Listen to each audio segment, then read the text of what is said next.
Halo teman-teman semuanya, Assalamualaikum warahmatullahi wabarakatuh. Perkenalkan, nama saya Talita Rihadutul Aisyah, nomor absen 34 dari kelas 107 SMA Negeri 2 Sidoarjo. Di sini saya akan menjelaskan tentang struktur dari atom. Nah, yang pertama itu adalah perkembangan teori atom. Nah, perkembangan teori atom ini dikembangkan oleh 4 ilmuwan terkenal. Yang pertama adalah Dalton, yang kedua ada J.J. Thomson, yang ketiga ada Rutherford, dan yang keempat adalah Niels Bohr.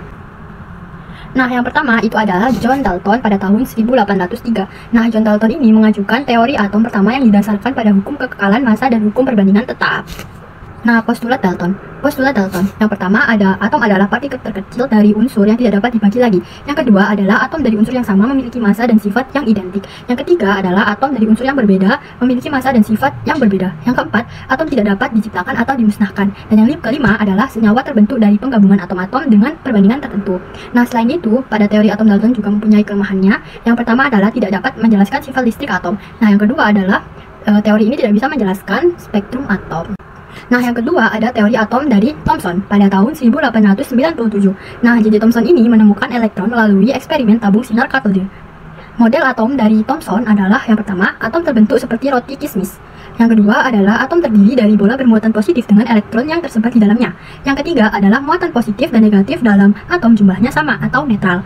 Nah, selain itu pada teori atom dari Thomson ini juga mempunyai kelemahannya juga, teman-teman. Nah, kelemahannya adalah teori ini tidak dapat menjelaskan hamburan partikel alfa oleh lempeng emas tipis. Di sini saya telah menyediakan video ilustrasinya. Boleh disimak dengan baik-baik.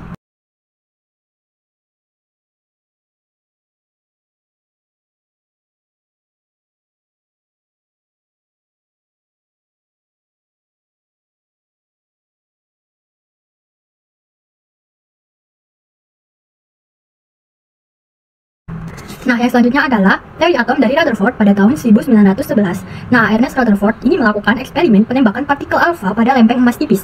Hasil eksperimen dari Rutherford ini menyatakan beberapa pernyataan nih, teman-teman. Yang pertama adalah sebagian besar partikel alfa menembus lempeng emas. Yang kedua, sebagian kecil partikel alfa dibelokkan. Dan yang ketiga adalah sangat sedikit partikel alfa yang dipantulkan. Nah, model atom Rutherford ini yang pertama adalah atom terdiri dari inti atom yang sangat kecil, padat, dan juga bermuatan positif. Yang kedua adalah elektron mengelilingi inti atom pada jarak yang relatif jauh. Nah, yang ketiga adalah sebagian besar volume atom adalah ruang hampa atau ruang kosong.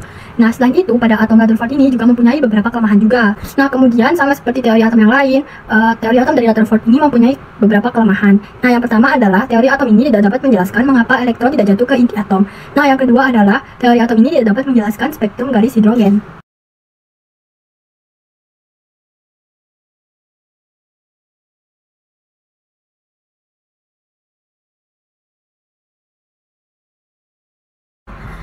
Nah, yang terakhir ada teori atom dari Niels Bohr pada tahun 1913.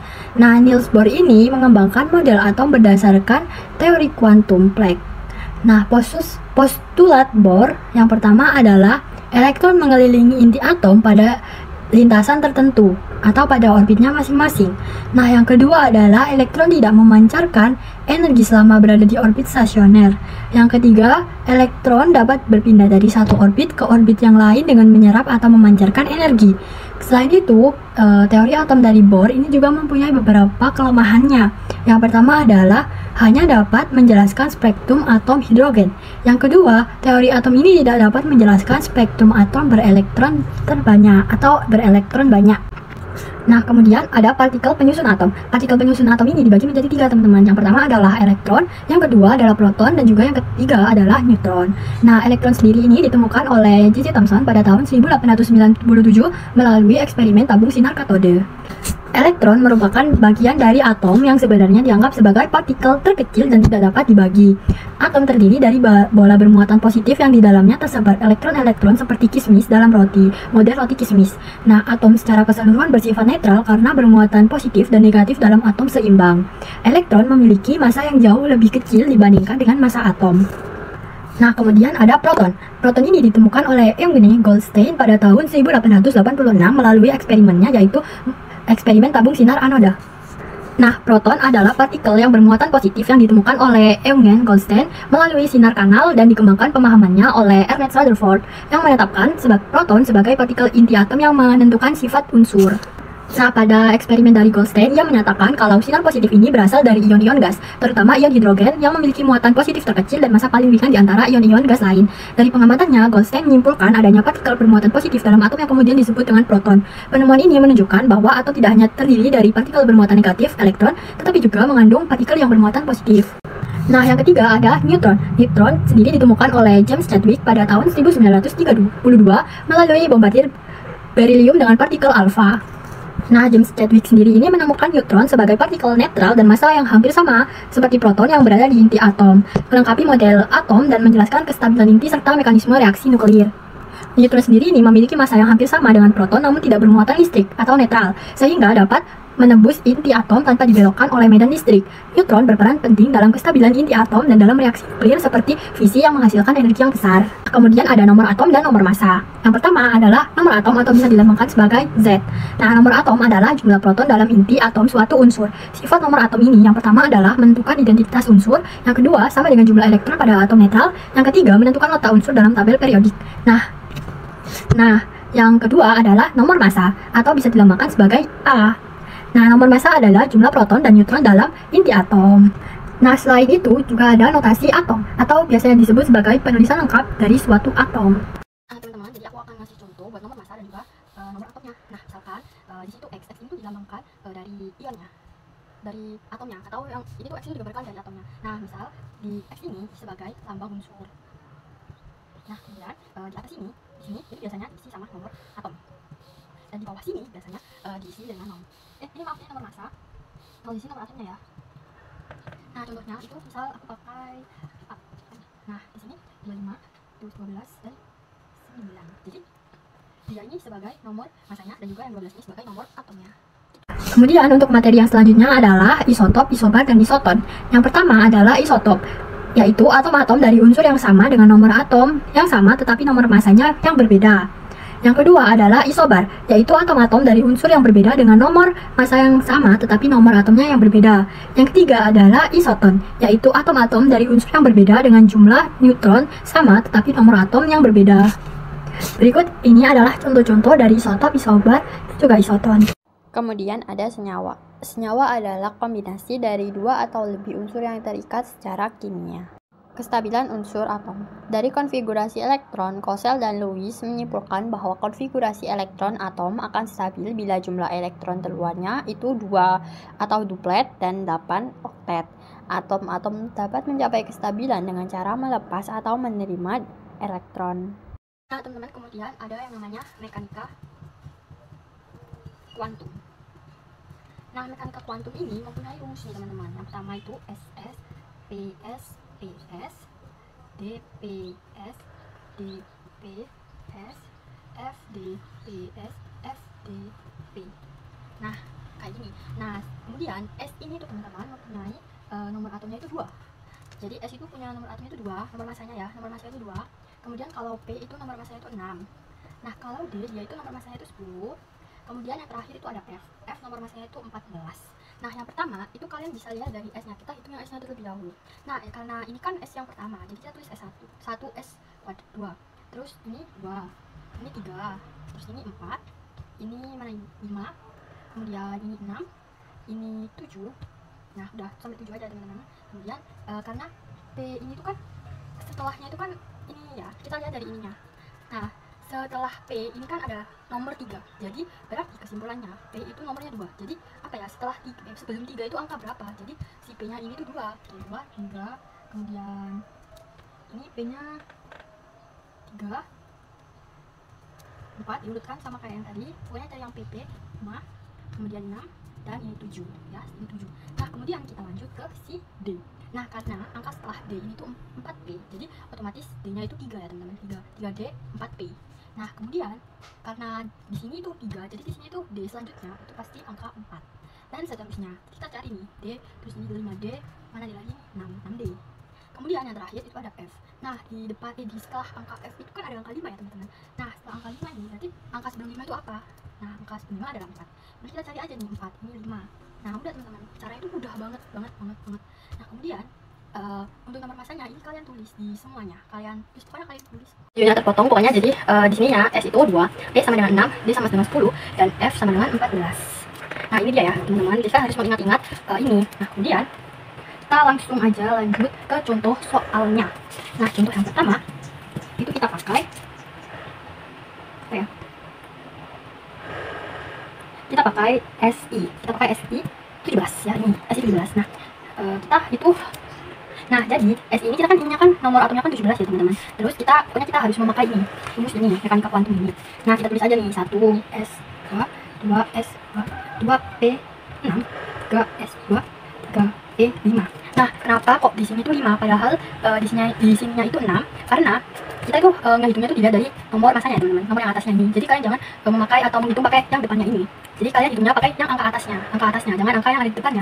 Nah kita hitung nih, 2 tambah 2 4, kemudian 4 tambah 6 10, terus ini 10 tambah 2 12, 12 tambah 5 17. Nah jadi seperti itu ya, pokoknya kalian itu harus menepakkan dengan nomor atom dari SI teman-teman. Jadi meskipun di sini 6, kita tetap harus pakai 5. Karena apa? Karena nomor atomnya itu 17. Jadi seperti itu ya teman-teman. Kemudian bilangan kuantum ada 4. Nah yang pertama itu bil kuantum pertama, yang kedua bil kuantum azimut, yang ketiga ada bil kuantum magnetik, dan yang keempat ada bil sin. Nah ini ada 4 ya teman-teman. Nah teman-teman, untuk bilangan kuantum utama, karena angka terakhirnya di sini adalah 3P5, jadi kita memakai angka 3 sebagai bilangan utamanya. Jadi 3P5 adalah bilangan utama. Nah kemudian teman-teman, di bilangan azimut itu juga dibagi menjadi 4 ya. Jadi S itu dilambangkan S atau 0, kemudian P atau 1, kemudian D atau 2, dan F atau 3. Jadi karena di contoh soal yang udah aku kasih itu angka terakhirnya itu 3P5, jadi kita pakai ini kan hurufnya P ya teman-teman. Jadi P sampai 3P5 itu sama dengan, kita cari nih yang mana nih yang huruf P. Oh ternyata ini, jadi artinya P atau 1. Nah seperti ini teman-teman bilangan azimutnya. Kalau misalkan angka huruf terakhir kalian itu misal S, nah kalian bisa aja nih S atau 0, atau bisa juga kalau D itu kan tulis aja D atau 2, bisa pakai P atau 1 atau P atau 1 kayak gini. Jadi bisa pakai huruf, bisa juga pakai tanda straight ya. Nah kemudian selanjutnya itu adalah bilangan kuantum magnetik. Nah bilangan kuantum magnetik itu juga sama sih kayak bilangan azimut, dia itu dibagi juga jadi 4 sesuai dengan setiap huruf-hurufnya ya teman-teman. Nah di sini S itu orbitnya itu cuma 1 atau kotaknya itu cuma 1. Nah pokoknya kalian setiap mau menggambar ini tanda panahnya itu kalian tuh harus ke atas terlebih dahulu. Ya, jadi misalnya aku contohin, kita pakai yang P karena P itu sesuai sama soal yang udah aku tulis ya, 3P5. Nah kalian gambar dulu nih kotaknya, yang isinya ada berapa nih, 1, 2, 3. Jadi kalian kasih 3 kotak di sini ya. Nah kemudian setelah kalian selesai bikin kotakannya ini, nah kalian hitung nih angkanya ini tuh ada berapa. Nah ada 5 kan, jadi kita tulis 1, 2, 3, 4, 5. Nah seperti ini ya teman-teman, ini cara yang benar. Nah misal kalian pakai cara ini seperti ini, langsung kalian gini kan, ini cara yang salah ya teman-teman. Karena hal yang kayak gini tuh nggak bisa membuat atomnya itu seimbang. Jadi kalian nulisnya tuh harus bertahap ya teman-teman. Atau misalkan ada angka-angka genap gitu ya, misal seperti ini, aku sama pakai P 1, 2, 3, 4. Nah itu nggak boleh ya teman-teman, karena nanti orbitan yang ini atau sisi yang ini dia tuh bakalan nggak seimbang. Jadi kalian harus nulisnya itu seperti jadi 1, 2, 3, 4. Nah kalau misalkan kalian pakai cara yang ini, maka cara kalian itu benar, karena di setiap sisinya itu terisi oleh 1 orbit. Nah kemudian juga kita kembali lagi ke soal, di sini tuh di tengah-tengahnya, di setiap tengah-tengahnya itu ada 0. Jadi kalian cari nih tengah-tengah di setiap baris ini. Nah karena di sini ada 3 kolom, jadi 0-nya ada di tengah. Kemudian teman-teman, kemudian yang selanjutnya adalah bilangan sin. Nah bilangan sin ini dibagi menjadi 2 ya, ada yang min 1/2 dan juga ada yang plus 1/2. Nah kalian tahu nggak sih kita menggunakan min 1/2 atau plus 1/2 itu di saat kapan? Nah di sini aku kasih tahu, jadi saat kita menggunakan min 1/2 itu adalah kalau panah menghadap ke bawah. Jadi panahnya menghadap ke bawah seperti ini ya. Nah kalau plus 1/2 ini digunakan saat panah menghadap ke atas. Jadi panahnya saat menghadap ke atas seperti ini. Nah karena contoh soal yang kasih itu 3P5 dan juga bilangan yang sudah aku temukan di magnetik itu terakhirnya adalah panah ke bawah, ini panah ke bawah, jadi aku menggunakan min 1/2 karena panahnya menghadap ke bawah seperti itu teman-teman. Kemudian aku akan memberikan contoh. Nah ini ada atom Na dan juga atom F. Nah atom Na ini nomor atomnya itu 11 dan juga atom F ini nomor atomnya 9. Nah kemudian dari 2 atom ini kita akan menghitung elektron valensinya. Nah yang pertama Na mempunyai nomor atom 11. Nah kita tulis aja nih 2, 8, dan juga 1. Nah Kemudian F ini punya nomor atom 9, kita tulis 2 dan 7. Nah, karena atom Na ini elektron valensi keluarnya itu adalah angka 1, dia harus mengeluarkan 1 elektronnya ini. Jadi dia mengeluarkan 1E. Karena tidak mungkin elektron Na ini tuh menambah 7 elektron, itu tidak mungkin karena dia terlalu jauh. Jadi satu-satunya cara dia harus dikeluarkan agar nilainya itu bisa positif. Nah, kemudian atom F ini butuh 1 elektron. Jadi dia akan menerima 1 elektron. Dia akan menerima 1 elektron dari atom Na. Jadi dia dilambangkan negatif. Jadi seperti ini, caranya sangat mudah sekali. Nah, yang selanjutnya itu ada ikatan kovalen. Ikatan kovalen sendiri ini adalah sejenis ikatan kimia yang memiliki karakteristik berupa pasangan elektron yang saling terbagi atau pemakaian bersama elektron di antara atom-atom yang berikatan. Nah, di sini aku akan mengasih contoh ya teman-teman, yaitu NH3 atau biasa disebut nitrogen trihidrida. Nah, langkah awalnya kita harus mencari nomor atom atau elektron valensi dari tiap-tiap elektron dari tiap-tiap atom ini ya teman-teman. Jadi kita harus mencari nilai elektron valensi dari tiap-tiap atom. Nah, kita tulis satu persatu nih. N itu dia mempunyai 7 nomor atom. Jadi kita tulis 2, 5. Jadi 25 hasilnya 7 kan. Dia perlu 3E. Nah, kita tulis lagi H karena dia itu nomor atomnya 1, jadi kita langsung tulis aja 1. Nah, di ikatan kovalen ini kita harus menggambar ikatannya. Jadi kita harus menggambar N sebagai pusatnya dan juga kita ikuti H. Karena di sini H tertulis 3, jadi kita harus menggambarkan H itu ada 3. Nah, teman-teman, kemudian kita kasih nih atom di N. Karena elektron valensinya atau elektron terluar dari N itu 5, jadi kita tulis di sini 1, 2, 3, 4, 5. Nah, karena atom H ini tuh elektronnya cuma 1, jadi kita tulis juga nih 1, sama-sama 1. Nah, kemudian karena mereka ini sudah saling berikatan atau 2, jadi kita kasih dari ini. Nah, kemudian kita harus menghitung teman-teman, apakah semua ini tuh pas 8 atau memerlukan 3 elektron ini. Jadi kita hitung apakah ini pas 8 atau tidak. Ini 1, 2, 3, 4, 5, 6, 7, 8. Nah, kalau sudah pas 8 berarti tandanya elektron ini tuh sudah stabil teman-teman. Seperti ini.